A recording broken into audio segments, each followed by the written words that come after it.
Oh, hey fellers, didn't see you there. Today I'm gonna be showing you guys how to build a setup for Aces of Thunder. Now, if you guys want some credentials, I've been flying War Thunder Sim since 2017, and I've built a handful of sim setups for different apartments I've moved into, more specifically small dorms. But I do understand that not everybody is gonna wanna build a full sim setup. That's why for this video about Aces of Thunder, we are going to be going through all the way from levels 1 down to level 3, with 1 being the most basic. You're sitting in a chair on your couch with a psvr 2 headset, and level 3 is a fully homemade or either pre-built full sim rig. So we're gonna be going through all 3 of these today. If you guys are interested in just one of them, go through the video chapters down below that I provided. Feel free to skip ahead. So at level 1, I'm calling this bare bones or basic entry-level Aces of Thunder setup. There's only 3 things that you're gonna need.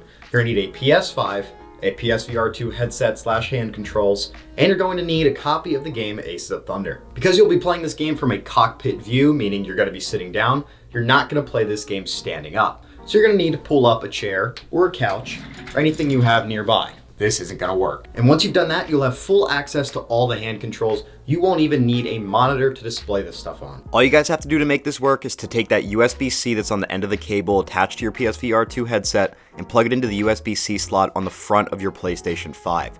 Make sure all your hand controllers are all charged up, and you're gonna go through the settings and the setup that PlayStation is asking, set your play space and everything, and you should be good to go. And yes, it truly is that simple. So at level 2, we are still going to need the PS5, the PSVR 2, plus hand controllers, as well as a copy of Aces of Thunder. But this time we're gonna step it up to include a HOTAS, or hands-on throttle and stick system.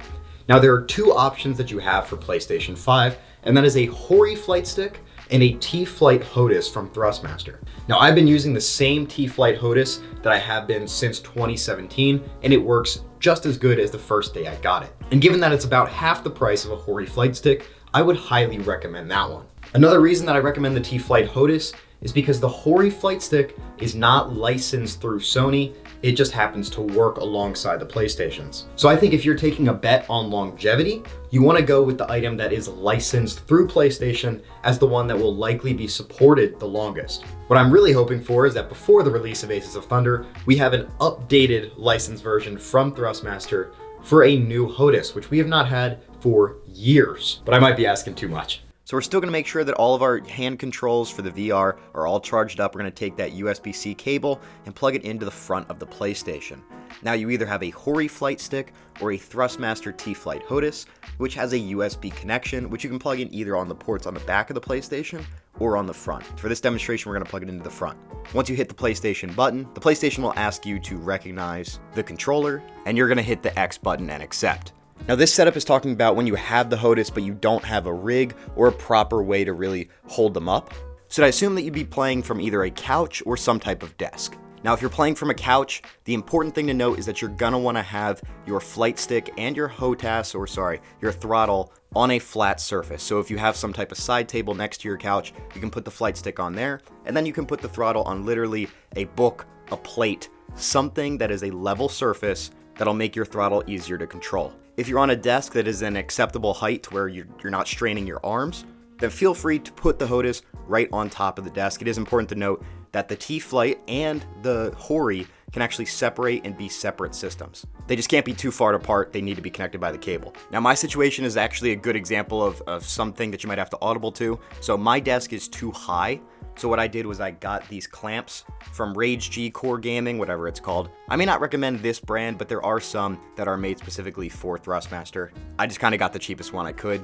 It works well enough, but essentially it just lowers the height and makes it way more comfortable for me to be able to fly with this tall desk.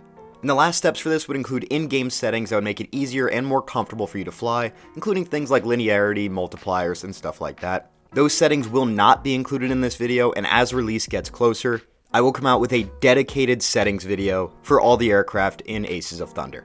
And last but certainly not least, we have a level 3 setup. Now this is still going to include, obviously, a copy of Aces of Thunder PS5, PSVR 2 plus hand controllers, and now your HOTAS setup.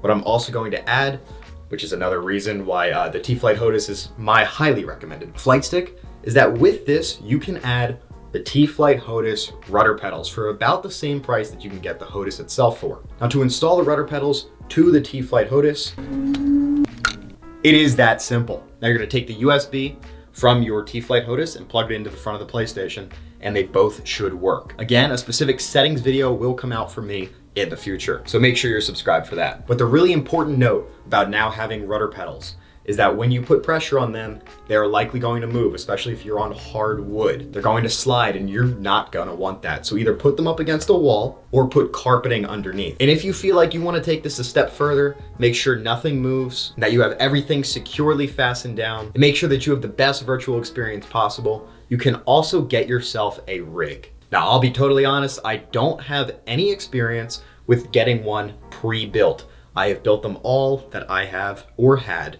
with pieces of wood from my garage. Now, a pre-built one is pretty self-explanatory. Again, the important part here is that you don't actually have to mount a television for this setup to work because you're going to be playing the game purely through the headset. However, in order to save both space and money, I would highly recommend just building a setup yourself. And if you're interested in how to do that, you've come to the right place. If you guys want instruction for plugging in your PSVR 2 and your HOTAS systems, you can refer to the other two setup portions of this video.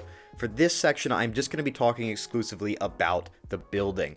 And now I'm not going to give you a step-by-step, here's what to do, Lego piece type explanation. But what I will do is give you certain examples and tell you some really key things to keep in mind for when you guys construct your own or for when you buy a pre-built one. And the first thing I want to say on this point is that this does not have to be a massive endeavor. My full immersion, quote unquote, setup that I have right now is literally just my HOTAS setup clamped onto a desk with my rudder pedals up against the wall with a desk chair that I have tightened so it doesn't rotate when I push the right foot or the left foot on the rudder pedals. It might look more complicated than that, but that's because I also have a racing sim kind of built around it. And for those people who have really been following me for years, you might recognize that racing sim wooden structure because it is the cannibalized version of the first sim setup that I ever made for flight games. And I'll show that to you on the screen right here. Now, a structure like this was incredibly fun to create because I had the flight stick in between my legs like they would have had during World War II prop type era. A lot of the pre-built sim setups that you're gonna buy are gonna have that flight stick off to the side like you're flying a modern jet. And I didn't want that because I was still playing props mostly. Now, if you are planning to build a setup like my old one, the important things you're gonna wanna take into consideration are your knees. So knees bend, right? So when they are fully extended, they are going to be lower. Now, when you pull them in, meaning if you are, let's say, pushing the rudder to the left, your right knee is going to be back and it's going to be taller. And you don't want your knee to be constantly hitting the top of the wooden structure. So make sure you do the measurements for both your knee extended and your knee bent. Another thing to keep in mind is the height of the flight stick, because where you are grabbing it is going to be about 7-8 inches higher than the platform that it's on. And if you have something like where it's in between your legs or even off to the side and it's placed too high up, what's going to happen is that your arm is going to be overextended and you're going to kind of hurt your shoulder over a long period of time. And if it's too high up, you're actually going to have blood flow going from your fingers down towards your elbow, and it's just going to cause you to get sore and not have the best feel of the controls. So the best thing you can do is to line up the height of where you're actually going to be grabbing the flight stick either at where your legs are so you can rest your arm on top of them, or to have it line up with an armrest like I do with my setup right now. Now, the pre-built, prefab setups are pretty self-explanatory. Usually they come with really good mounts and nothing is going to move. But in order to make sure that your system doesn't rotate or doesn't move, even on a pre-built one, you might just have to use Velcro. That's what I used to use. I didn't bolt it down. I just used Velcro and tape, and it worked perfectly for years. It doesn't take a lot to hold these things down, unless you're freaking going wild with the controls. Another thing, it does not have to be a permanent setup. A lot of the pictures I find online of homemade setups are things that you can set up within an hour. And I really actually like this one. So you see that the rudder pedals are mounted. The rudder pedals are up against the wall or whatever that is back there. But the flight stick is just on some books, some boxes, and probably taped or Velcroed down like I was saying before. And this way, when you go to play another game or you just have people over, you can move all that stuff and it looks nice and natural. I think the number one thing you guys have to keep in mind with building a setup like this is it's only as expensive as you want it to be. you can very much make it work. And even if you think it's ugly, you're going to be playing Aces of Thunder in VR. So you're not going to see your surroundings anyway. And my last point on this is actually something I'm quite concerned about. It's that you're going to be using hand controls probably in conjunction with a HOTAS setup no matter what when you're playing Aces of Thunder. Because as we've seen from the promotional footage that they put out, you're going to be using the hand controls to move the cockpit, move some of the flaps, although I'm sure the flaps is actually a good example of something you can bind to the HOTAS controls. But if you'd like, you can interact with the cockpit itself. So a setup like this, this temporary one, like I was showing you guys before, will actually be really, really good for a situation like that. Now, a setup like mine, where I have a bunch of stuff, including the desk itself, right where I'm going to need to interact with all these things, that could be a problem. Now, since Aces of Thunder has yet to release, that issue has yet to be seen, but it is something that I want you guys to take into consideration. If you guys have any questions about anything, either put them down in the comments or join the Discord and go into the channels about Aces of Thunder and ask some questions.